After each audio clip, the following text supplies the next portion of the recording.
안녕하세요. 곰돌이 변호사 이상헌 변호사입니다. 개인회생 파산 및 면책 신청 사건과 관련하여 기본적인 사항에 대해서 영상을 다 만든 것 같아 세부 내용에 대해서 영상을 만들려고 생각하고 있었는데요. 그런데 영상을 확인하다 보니 가장 기본적인 걸 빼먹은 것 같습니다. 바로 개인회생 파산 및 면책 신청 사건의 사건 진행 상황을 파악하는 방법입니다. 사실 사건을 의뢰한 분들의 입장에서는 나의 사건이 제대로 진행되고 있는지 확인하기 위해서 가장 중요한 내용이라고 할 수 있습니다. 설명 영상으로 전환합니다. 대리인 사무실에서 파산 및 면책 사건, 개인회생 신청 사건이 접수되면 사무실에서는 당연히 법원, 사건 번호 등을 알려주어야 하고, 대리인 사무실이 이를 알려주지 않는다면 의뢰인께서 알려달라고 하셔야 합니다.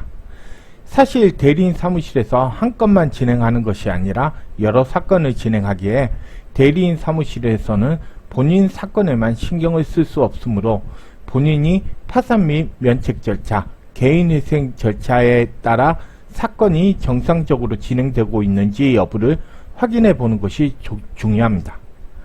양과 아치 기둥이 조화된 사무실을 통해서 사건을 진행 중인 경우 해당 사무실에서 보정 공고나 보정 명령이 나왔음을 잘 알려주지 않는 경우가 많습니다. 따라서 혹시나 양과 아치 기둥이 조화된 사무실을 모르고 선택하여 사건을 진행한 경우 사건 진행 상황을 파악하여 사건 진행에 문제가 있다고 보일 경우 이에 대해 빨리 처리해달라고 요구하거나 사무실을 변경함으로써 양과 아치 기둥이 조화된 사무실을 선택하였을 때의 위험성을 줄일 수 있습니다. 먼저 대법원 나의 사건 검색에 들어가는 방법을 알려드릴게요. 네이버 다음 구글 등 포털 사이트에서 대법원 나의 사건 검색을 검색하고 클릭합니다. 대법원 나의 사건을 클릭하고 들어가면 사건 입력 창이 나오는데요. 사건 입력 창에서 관할 법원, 사건 번호, 당사자명 입력하고 하단에 자동 입력 방지 문자 넣고 검색을 클릭합니다. 사건명을 선택할 때 개회, 하단, 화면을 찾아야 하는데 한참 아래에 있으므로 끈기를 가지고 내려가셔야 합니다. 먼저 파산 및 면책 신청 사건 진행 내역 확인하는 방법입니다. 사건 일반 내용이라는 것이 나오는데 그중 기본 내용은 재판부 사건의 최종 결과에 대한 확인이 가능합니다. 사건 일반 내용 중 최근 기일 내용에는 최근 이루어진 기일의 일시, 장소, 향후 예정되어 있는 기일의 일시, 장소에 대한 확인이 가능합니다. 사건 일반 내용 중 최근 제출 서류 접수 내용에서는 채권자가 제출한 서류, 대리인 사무실에서 접수한 서류, 파산관제인이 제출한 서류 등 최근에 제출된 서류에 대한 확인이 가능합니다. 파산 신청 사건과 관련된 사건 내용으로는 면책 사건이 기재되어 있습니다. 파산 신청 사건과 면책 신청 사건이 동시에 진행되기는 하나 별도의 사건으로 사건 번호가 별도로 부여됩니다. 파산 신청 사건과 동일한 사건 번호로 하단이 화면으로 바뀐 사건이 면책 사건 번호이고 관련 사건 내용에서 사건 번호를 클릭하면 면책 사건 내용 및 사건 진행 내역에 대한 확인이 가능합니다.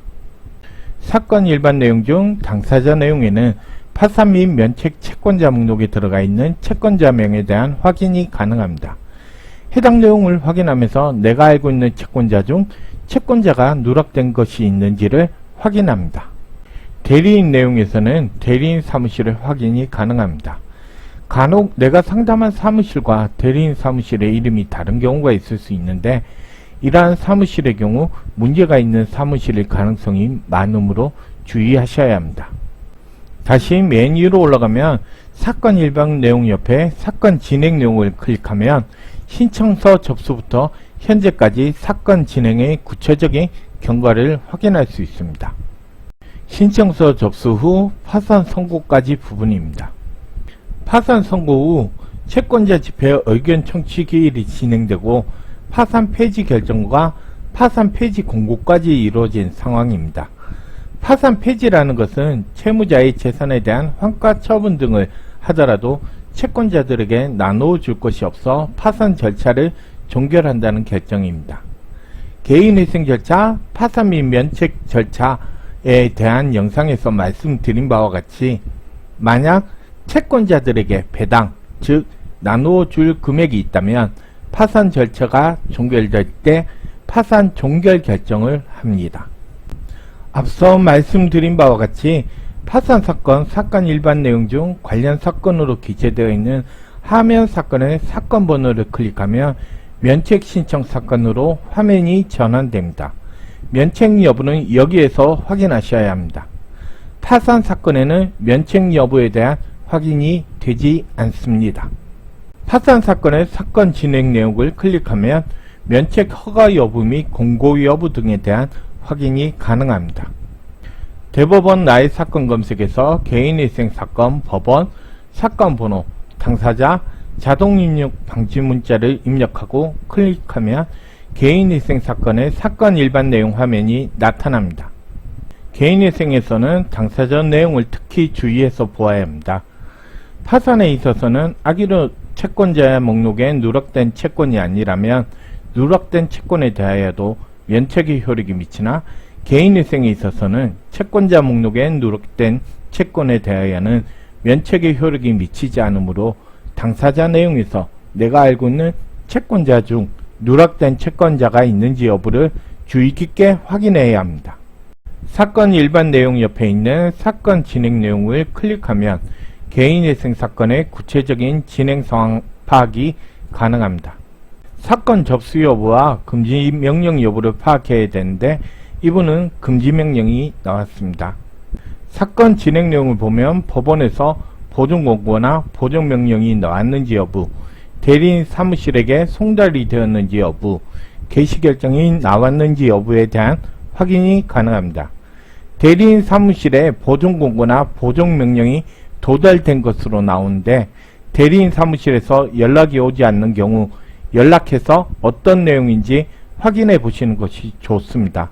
가끔 채권자 목록 수정 등 대리인 사무실에서 자체적으로 처리 가능한 경우가 있으나 그런 경우가 아니라면 자료 준비를 해야 하므로 물어보시는 것이 맞습니다. 개시결정 통지서에는 채권자 집행기일의 장소와 시간 등이 나오는데요. 사건 진행 내용에서도 채권자 집행기일, 일시, 장소에 대한 확인이 가능하고 혹시 일시가 변경될 경우 여기에도 반영이 되므로 채권자 집행기일 가기 전날 한번 확인해 보시는 것이 좋습니다. 그리고 채권자 집행기일 이후 인가결정이 나왔는지 인가결정 공고가 나왔는지 확인이 가능합니다. 덧붙여 말씀드리면 이분은 인가결정과 공고가 동시에 이루어졌으나 인가결정 후 시간이 흐른 뒤에 공고가 이루어지는 경우도 있으니 왜 공고가 나오지 않느냐고 걱정하지 않으셔도 된다는 것입니다. 법원이 얼마나 일처리를 빨리 하느냐에 따라 달라집니다. 이번 영상은 파산 및 면책 신청 사건, 개인회생 사건의 진행 상황을 파악하는 방법에 관하여 알아보았습니다. 사실 이 영상을 제일 먼저 알려드리는 것이 맞았으나 너무나도 당연한 내용이라서 빠뜨려 먹었네요. 저의 영상이 도움이 되었다면 좋아요와 구독을 눌러주세요. 이상 곰돌이 변호사 이상헌 변호사였습니다.